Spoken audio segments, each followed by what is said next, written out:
horyaalka Premier League shalay waxa dhaca ciyaartii ugu xiisaha lahayd waxay dhacday ama dhex martay kooxaha Liverpool iyo kooxda West Ham.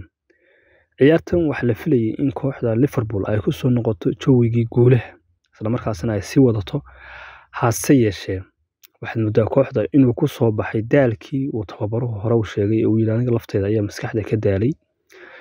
2 gool iyo 2 gool ayay la galeen kooxda West Ham oo iyada lafteedu xilligu iska ciyaarsan yahay. waxyaalaha kale ee garoonka shalay ka dhacay waxa ka mid ahaa Mohamed Salah uu ka reebay marka hore line-up inuu ku soo daro isaga iyo Nunes labadaba. marka shaxdii hore Everton kula ciyaaray ayuu wax ka bedelay. laakiin markii uu leenka soo istaagay Mohamed Salah ee bedelka lagu soo bedelay isaga tababaraha muran baa dhex maray. Mohamed Salahna xoog waxa gacmaha aad iyo aad buu u taagtaagay tababaraha oo kadib hadlayna kama hadlayo macna wax tafaasiil weyn kama bixin iyo wuxuu ku saabsanaa murankaasi. laakiin kulli gool darrada xanuun iska leh goolka wali markii la dhaliyay ayuu hadalkaasi bilaabmay magarasa barbaraha la keenay. marka de labada ninba waxaanu filanaa inay dhibtay goolka barbaraha ee kooxda laga keenay ee laga dhaliyay ayaa kulli sii dhibay.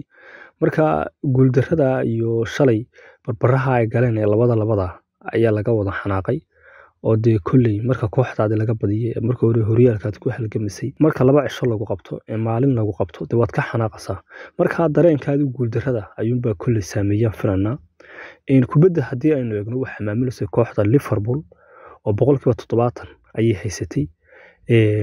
sidoo kale koornayaasha la kala helay kooxda Liverpool 8 koona ayay heshay halka West Hamna 4 kaliya ay heshay. gudaha magaranaysa halista ay gool noqon karayay waxay kala heleen 8 iyo 8. marka xagga lafteeda khatarta goolasha uu isku dhawaayeen laakiin Liverpool mushkiladda haysta waxa weeye dhamaystirkii goolka bacda dheelmayso xataa 2 kubadood bay birta ku dhufteen. marka dhalashadii goolka ayaa wax ka haystaan. marka de ma garanayo goolka nimanka waxa loo dhigay laakiin nimankaas goolkii isku dhiban yihiin ciyaaryahanadii tababarina de gool darradaas waa wada gaadho wata ka wada xanaajisay.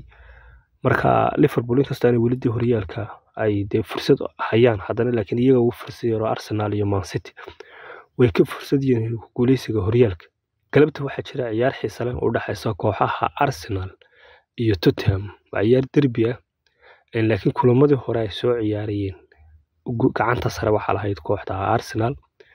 shantii kulan u dambeeyay ciyaareen kooxda Tottenham hal kulan waa laga badiyay labana barbar ay galeen labana way badiyeen. Arsenal iyada shantii kulan u dambeeyay hal kulan ayuunba laga badiyay. tababaraha kooxda Tottenham waa tababaraad u fiican bil fiican buu gaarsiiyay iyaga laftoodu waxay weli ku halgamayeen kaalinta afraad ee kala sareynta horyaalka si ay Champions League u ciyaaraan. inkastoo Aston Villa imika ay halka xaqiiqsatay. marka horta waa ciyaar xiiso leh waana ciyaar wax badan ka tari doonta horyaalka Premier League England. Tottenham sidaan la socono labada kooxood way u hadhay.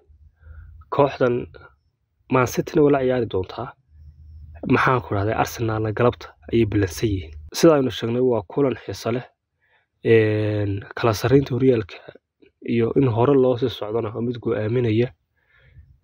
marka kulli ciyaar xiiso leh baa la filayaa. ninkii xooga Arsenal uga dhalin jiray ku socon jiray ma joogo Harry Kane waa ka maqan yahay.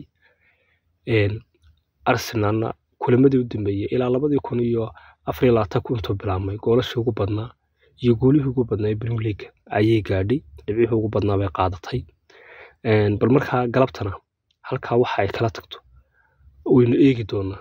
xalay ciyaarihii la ciyaaray kooxdii Manchester United barbaray gashay sidoo kale sanadka 2024-2025 kama qayb geli doonto horyaalka Champions League ee qaaradda Yurub. way ka hadhay kooxda Aston Villa ayaa halka taagan inkastoo Tottenham ku soo qasaso haddana laakiin Aston Villa imika booskeeda afraad waa fadhidaa ee loogu soo baxo Champions League iyaga laftoodu waa daray dhigayaan